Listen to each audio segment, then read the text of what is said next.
Good evening and welcome to Scotland at 7. My name is Ben Francis and tonight it's just me. I'm joined by nobody. But first, as usual, we'll move to the Ukraine update on day 884 of the conflict. The Pentagon has found $2 billion worth of additional errors in its calculations for ammunition, missiles and other equipment sent to Ukraine, increasing the improperly valued materials to a total of $8.2 billion, a US government report revealed on Thursday. Also, Ukraine's Foreign Minister Dmytro Kuleba has called on Hong Kong to prevent Russia and Russian businesses from using the region to circumvent sanctions. Kuleba met with Hong Kong leader John Lee as part of a visit to China. Russia attacked Ukrainian energy facilities in two regions with drones, causing disruption to electricity supplies, the national power grid operator said on Friday. Ukrengo said power supplies had already been restored to most consumers in the northern regions affected. Russian missiles and drone attacks on Ukraine's energy sector have intensified since spring, resulting in blackouts in many regions and forcing Kiev to start large-scale energy imports from the European Union. A court in Moscow on Thursday ordered the head of a defense ministry's construction division to be detained for 2 months on suspicion of abuse of power, Russian news agencies reported. The latest in a series of arrests of high-ranking ministry officials this year. Andrei Belkov, head of the military construction company, which builds bases, hospitals, schools, and other facilities for the military, according to its website. Russian and Chinese bombers flew together for the first time in international airspace off the coast of Alaska, in a new show of expanding military cooperation that Defense Secretary Lloyd Austin said Thursday raises concerns. The flights Wednesday were not seen as a threat, but it was the first time that Chinese bomber aircraft has flown within the Alaska Air Defense Identification Zone, and it was the first time Chinese and Russian aircrafts have taken off from the same base in northeast Russia. The Turkish Navy intercepted a marine drone in the Black Sea of Istanbul, authorities said, with media reporting it contained explosives and may be Ukrainian. Since the start of Russia's invasion of Ukraine in February 2022, a number of mines suspected of having floated down from the conflict zone have been spotted off the Turkish coast. The public prosecutor's office has opened an investigation. Debris from what is believed to be a Russian drone landed in a rural area of Romania, the country's defense minister said Thursday, in the latest apparent incident of drone wreckage from the war in neighbouring countries to Ukraine. The Netherlands and Denmark are to deliver 14 Leopard 2 tanks to Ukraine, quote, before the end of summer, end quote, the Dutch defense minister announced Wednesday, saying Kiev, quote, urgently needed more military support. And now on to our latest update on the Israel-Gaza conflict. At least 39,175 Palestinians have been killed and 90,403 injured so far since the October 7th attacks, according to the Gaza Health Ministry.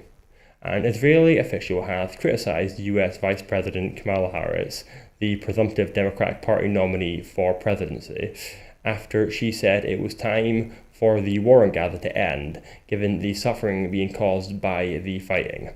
Harris's remarks at a press conference following a meeting with Israeli Prime Minister Benjamin Netanyahu reflect the growing pressure on Netanyahu from different sides of the political spectrum to reach a deal with Hamas to end the fighting in the Gaza Strip, Reuters has reported.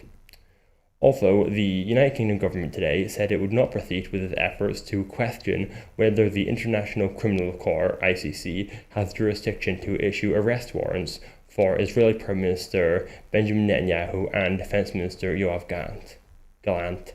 Israeli Prime Minister Benjamin Netanyahu will visit the US President Donald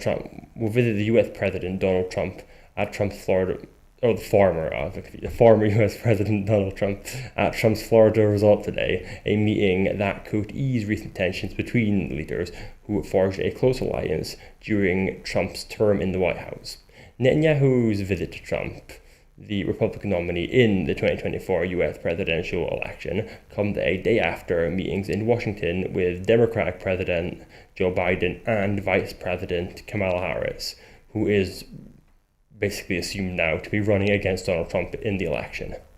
Also, the Prime Minister of Australia, Canada, and New Zealand have declared that a ceasefire in Gaza is, quote, needed desperately, end quote, and urged Israel to, quote, listen to the concerns of the international community.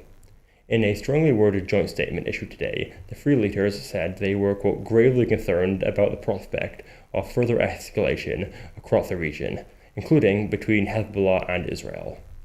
The World Food Programme, WFP, have been forced to reduce rations for families in Gaza to ensure broader coverage for newly displaced people. It said today, quote, food stocks and humanitarian supplies in central and southern Gaza are very limited, and barely any commercial supplies are getting in, end quote. WFP added in a post on social media. A Hamas leader in the West Bank has died in Israeli custody after a deterioration in his health conditions, a Palestinian governmental body has said. Mustafa Mohammed Abu Ala, 63, died after being transferred to a hospital from the Ramon jail in southern Israel, the Palestinian Commission of Detainee Affairs said in a statement. And now for our next story, the United Kingdom drops challenge to ICC arrest warrants for Israeli leaders. The United Kingdom government has dropped its opposition to an international arrest warrant for Benjamin Netanyahu, the Prime Minister of Israel, removing a key hurdle to one being issued and underlining the tougher stance being taken towards Israel by the new Labour government. Downing Street confirmed today that the government would not submit a challenge to the jurisdiction of the International Criminal Court, whose chief prosecutor, Karim Khan, is seeking a warrant against the Israeli Prime Minister. The move makes it more likely that the ICC will grant Khan's request in what would be a stunning international rebuke for Israel over the way it has conducted the war in Gaza, and put Netanyahu at risk of arrest if he travels abroad. Sir Keir Starmer's deputy official spokesperson said, quote, on the submission, this was a proposal by the previous government that was not submitted before the election. I can confirm that the government will not be pursuing that line with our long-standing position that this is a matter for the court to decide on. Karim Khan announced in May he was applying for warrants against Netanyahu and his defense minister, Yoav Gallant, for war crimes committing during the country's attack on the Gaza Strip. He is also pushing for ones against senior Hamas leaders, including Yahya Sinwar, the Hamas chief in Gaza, and Mohammed Diaf, the commander of its military wing. Earlier, SNP had urged the Labour Party to act immediately before today's deadline to rewrite the decision of their previous UK government, which sought to block the ICC arrest warrant for suspected war criminals, Israeli Prime Minister Netanyahu and his Defence Minister Yoav Gallant. The UK government's decision is not a guarantee that Karim Khan's request for arrest warrants will not be granted. And on to our next story, also on the Labour government, calls for Labour to apologise to voters over £20 billion spending black hole. The Scottish National Party has called on Rachel Reeves to apologise to the public for, quote, misleading voters, end quote, after the Chancellor finally admitted there is to be a £20 billion black hole in Labour's new spending plans. Throughout the election, the SNP had repeatedly warned that Labour's plan would mean around £18 billion of cuts to public services or either tax rises. Senior Labour figures, including Keir Starmer, Rachel Reeves, Ian Murray and Anas Sarwar, the Scottish Labour leader, had all denied this. And Anas Sarwar had gone as far as accusing the SNP of spreading, quote, misinformation and lies. Today, the Chancellor admitted there is a £20 million black hole and is attempting to build a case for cuts to public services and tax rises ahead of the UK budget in October, despite promising during the election, quote, I don't want to make any cuts to public spending. There is not going to be a return to austerity under a Labour government, end quote. The Institute for Fiscal Studies, IFS, criticised the Labour Party during the election for attempting to pull the wool over voters' eyes in terms of public spending. And on to our next story. Pay review body recommends public sector workers to get above inflation pay rise. Millions of public sector workers in England are set for an above inflation pay rise due to be announced by Rachel Reeves next week, despite her warnings of a 20 billion black hole in the UK economy. The Chancellor is expected to accept the recommendations of public sector pay bodies for pay rises on Monday, a move economists believe could cost up to £10 billion for the Labour government. The NHS and teaching pay bodies are reported to have recommended a 5.5% rise, and similar advice is likely to have been given by other pay review bodies, covering workforces such as doctors, dentists, armed forces, prisons, and police officers. The pay rises would help offset years of declining wages, help deal with staff shortage, and could help see off the threat of industrial action in the future. Despite the difficult economic circumstances, Reeves is expected to make the argument that the pay rises are necessary to avoid the costs to the economy seen in the waves of strike actions under the former Conservative government. Scotland has separate pay review bodies and public sector pay structures. However, the increased funding for wages in England should result in Barnett consequentials to the devolved governments, and enable the Scottish government to offer a similar increase in public sector wages. On to our next story. UK motorists still being overcharged for fuel. UK motorists are still being overcharged for fuel, according to the Competition and Markets Authority, CMA, which said that motorists had paid £1.6 billion more than they should have last year alone. In its cost of living report, the CMA concluded that prices at the pump were still too high and that the lack of proper competition among fuel retailers was, quote, failing customers. Retailers' fuel margins, which are the difference between what a retailer pays for fuel compared with what is charged to drivers, are, quote, still significantly above historic levels, end quote, the report said, with margins at supermarkets roughly double what they were in 2019. That meant motorists were paying £1.6 billion more for petrol and diesel than they were in 2023. Than they were in 2019 compared to 2023.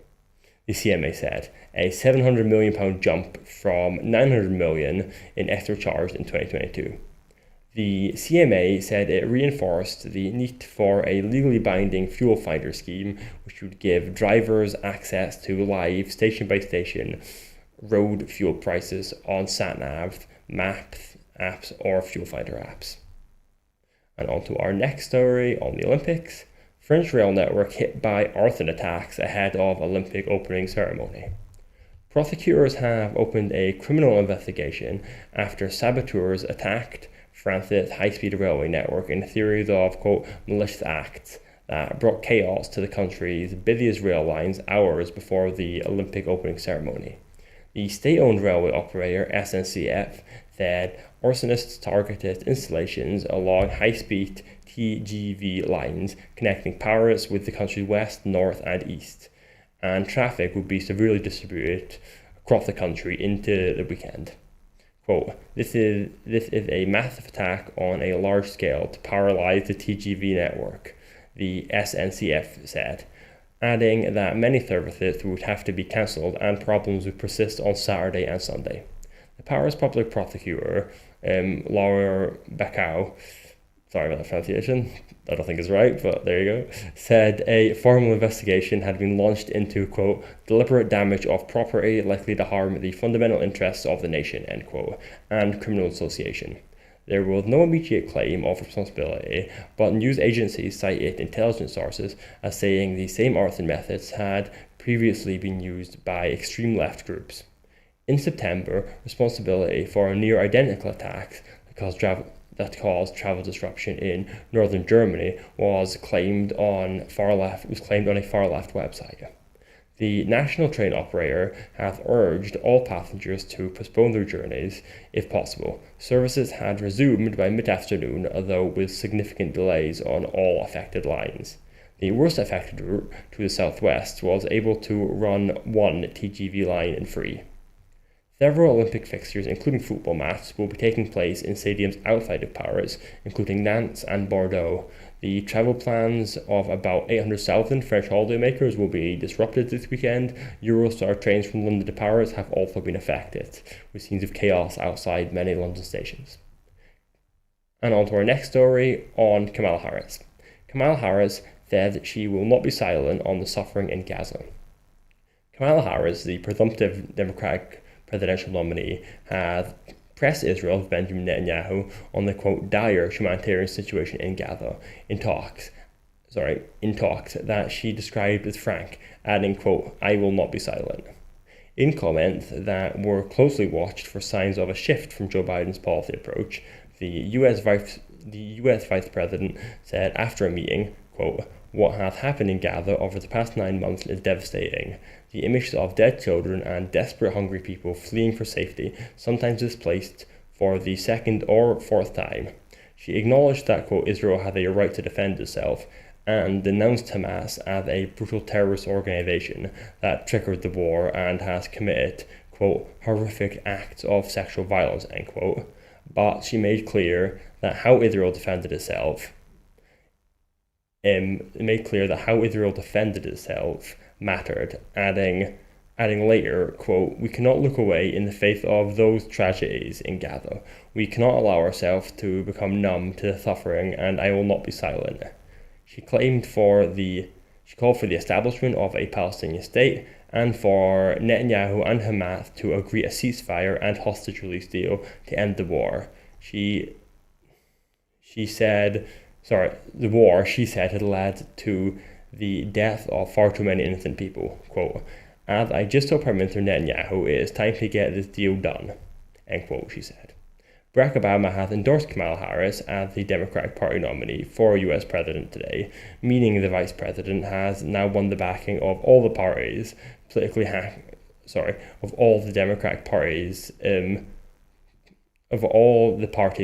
active high-profile figures for her White House bid.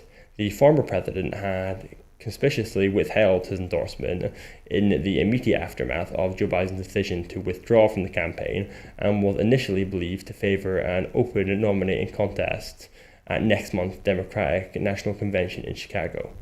After Harris earned the backing of Bill and Hillary Clinton, Nancy Pelosi, a host of state governors, and the most senior Democrats in Congress, including those seen as most likely to potentially challenge Kamala, as well as Biden himself, Barack Obama added his voice in a major boost to the vice president's campaign.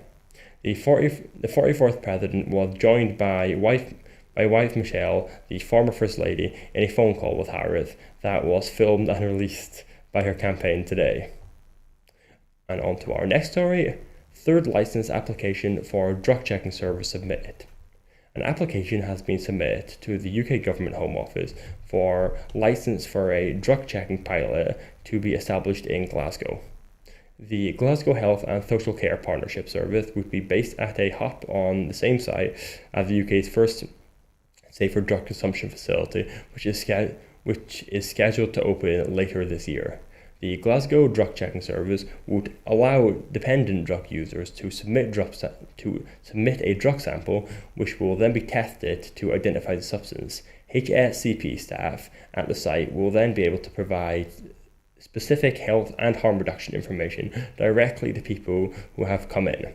It follows applications from organisers in Aberdeen and Dundee for similar facilities earlier this year. Scottish Government funding of £1 million has been committed to establish the three sites. Speaking during a visit to the site of Glasgow Hub, Drugs and Alcohol Policy Minister Christina McKelvin said, quote, Glasgow's license application is a welcome milestone. Drug checking facilities would enable us to respond faster to the emerging drug trends, which is particularly important given the pressure of highly dangerous super strong synthetic opioids like nitazenes in an increasingly toxic and unpredictable drug supply. These increases to the risk of overdose. These increase the risk of overdose, hospitalization, and death, and are being found in a range of substances. And on to our next story on the Scottish Government. The Scottish Government announces £30 million to reduce NHS waiting times. The Scottish Government has said that significant activity is underway to clear the longest NHS waiting list, waits following the allocation of £30 million of targeted funding.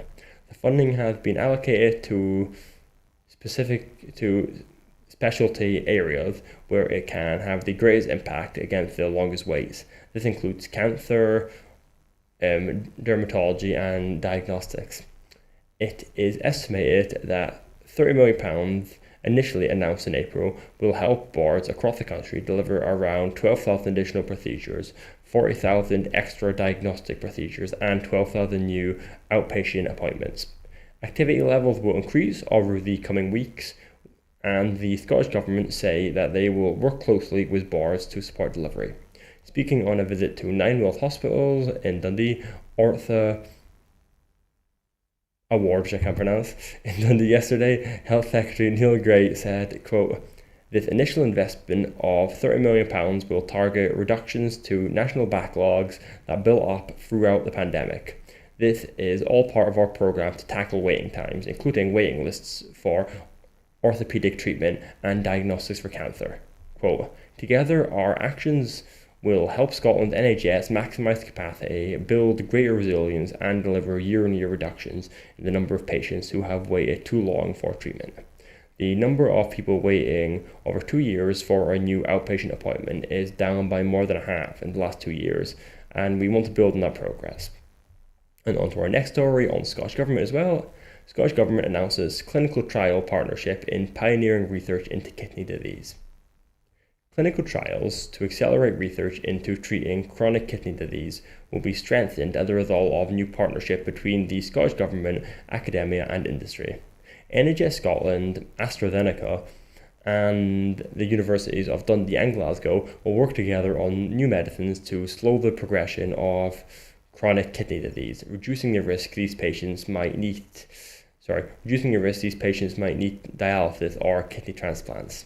The partnership will allow for development of new treatments to treat chronic kidney disease, build infrastructure, and enhance expertise in renewal clinical trial delivery in Scotland, with the key aim of improving patient outcomes. Preventing progression of the disease allows people to live longer, better lives, free from other consequences of the condition, such as heart failure, cardiovascular disease, and stroke. This allows people to contribute to their communities and economy while reducing pressure on the National Health Service. Cabinet Secretary for Health and Social Care, Neil Gray, said, quote, "This project's triple helix approach is a shining example of how collaboration between the NHS, Scottish Government, academia, and industry can accelerate health studies. As we navigate the complex issue of chronic kidney disease, our commitment to patient-centered research remains unwavering.